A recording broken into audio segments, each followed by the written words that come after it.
بسم اللہ الرحمن الرحیم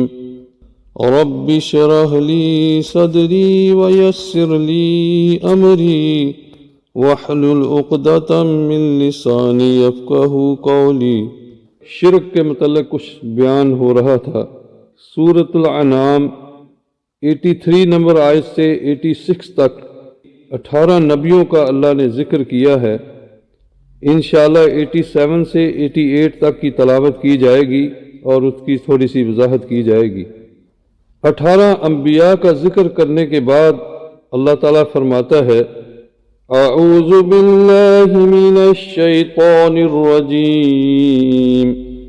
ومن آبائهم وذرياتهم وإخوانهم واجتبيناهم وهديناهم إلى صراط مستقيم ذلك هدى الله يهدي به من يشاء من عباده ولو أشركوا لهبط عنهم ما كانوا يعملون۔ اور ان کو سیدھی راہ کی طرف رہنمائی کی تھی۔ یہ ہے اللہ کی ہدایت، اپنے بندوں میں سے جسے وہ چاہتا ہے اسے ہدایت پر چلاتا ہے، اور اگر وہ لوگ بھی شرک کرتے تو ان کا سب کیا کرایا برباد ہو جاتا۔ بڑے سے بڑی ہستی بھی اگر کوئی شرک کرے اس کے اعمال بھی برباد ہو جاتے ہیں،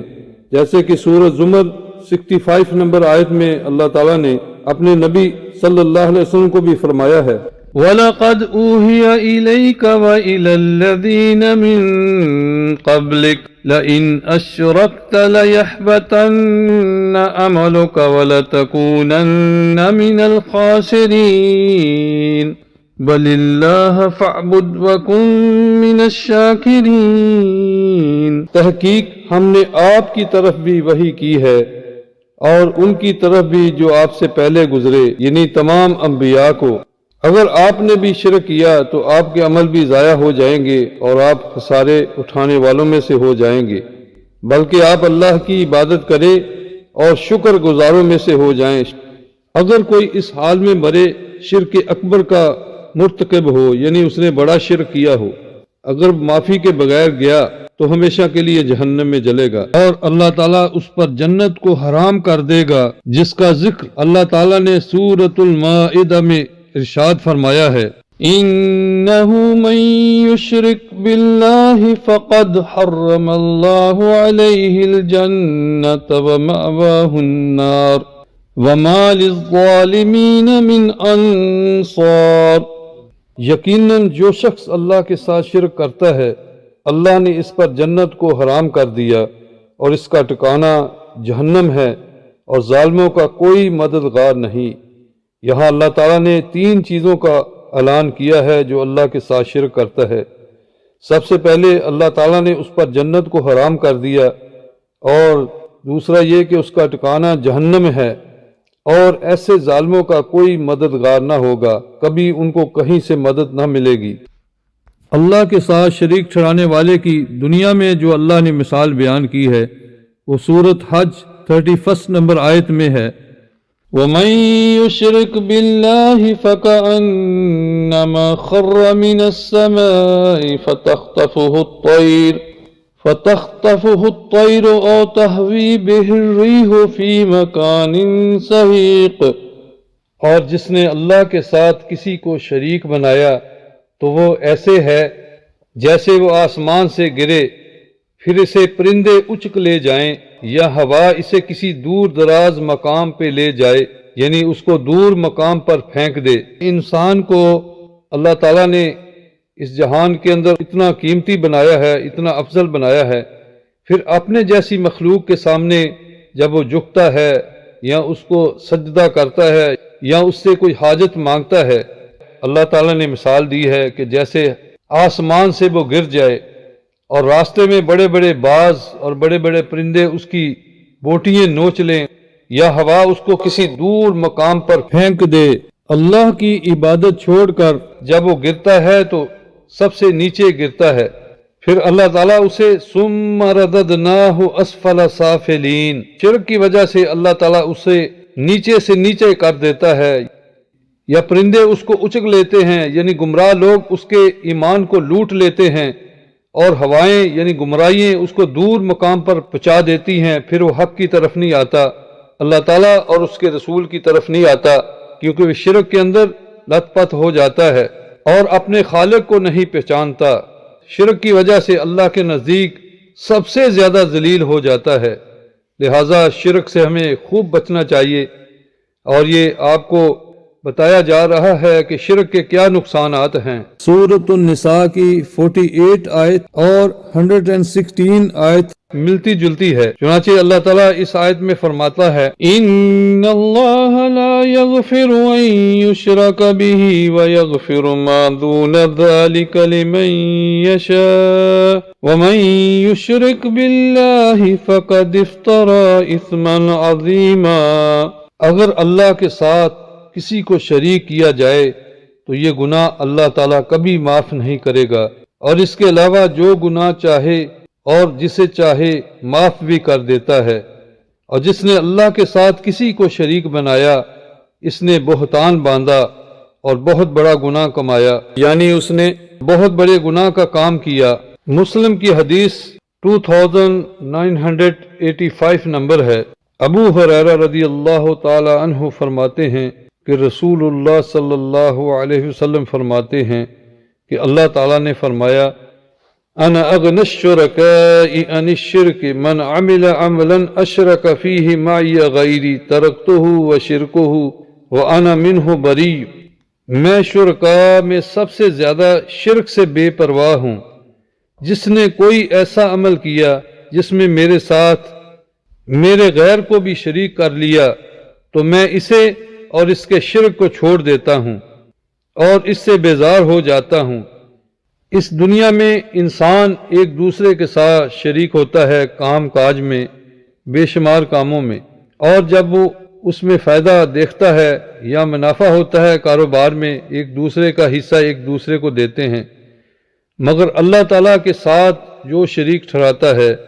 اللہ تعالیٰ اس کو بھی اور اپنے لیے جو عمل کیا ہوا ہے اس کو بھی چھوڑ دیتا ہے، یعنی اسی عمل کو قبول کرے گا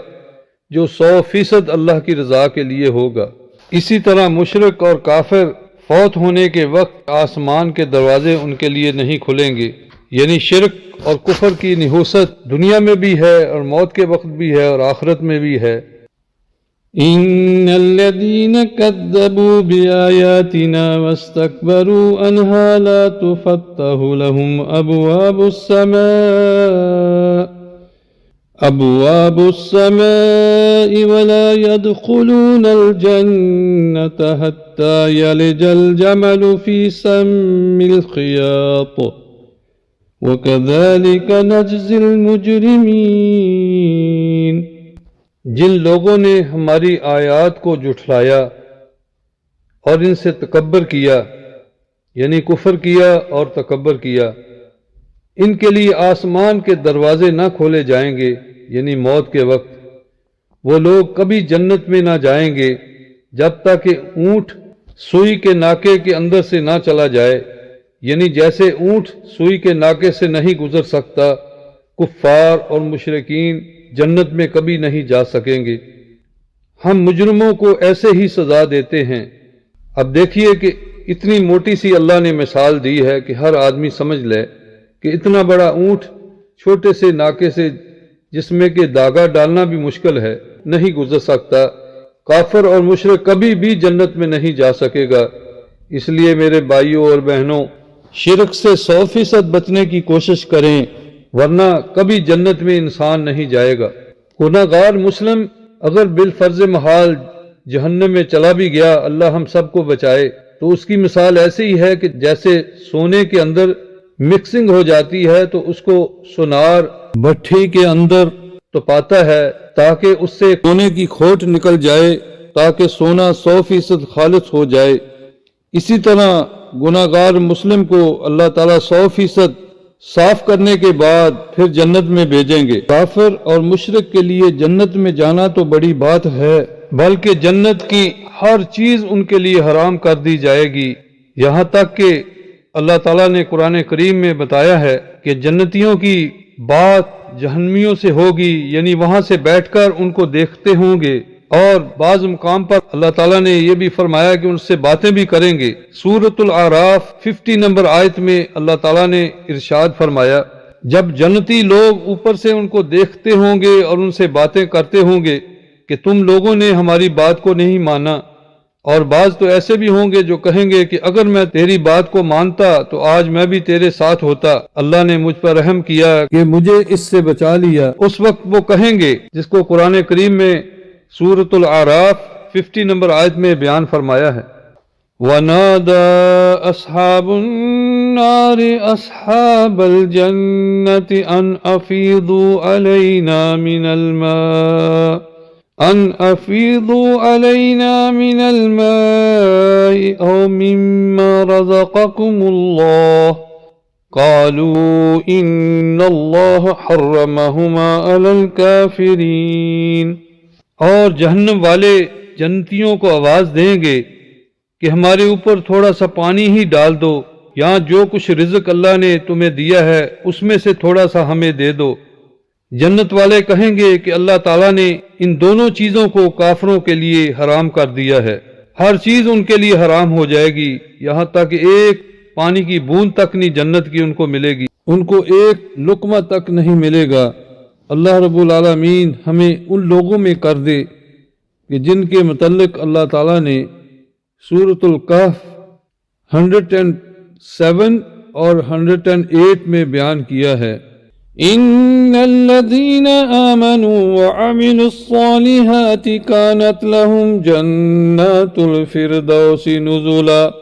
خالدين فيها لا يبغون عنها حولا۔ بے شک جو لوگ ایمان لائے اور انہوں نے اچھے عمل کیے، یعنی عمل صالح کیے، ان کی مہمان نوازی کے لیے جنت الفردوس کے باغات ہوں گے جن میں وہ ہمیشہ رہیں گے،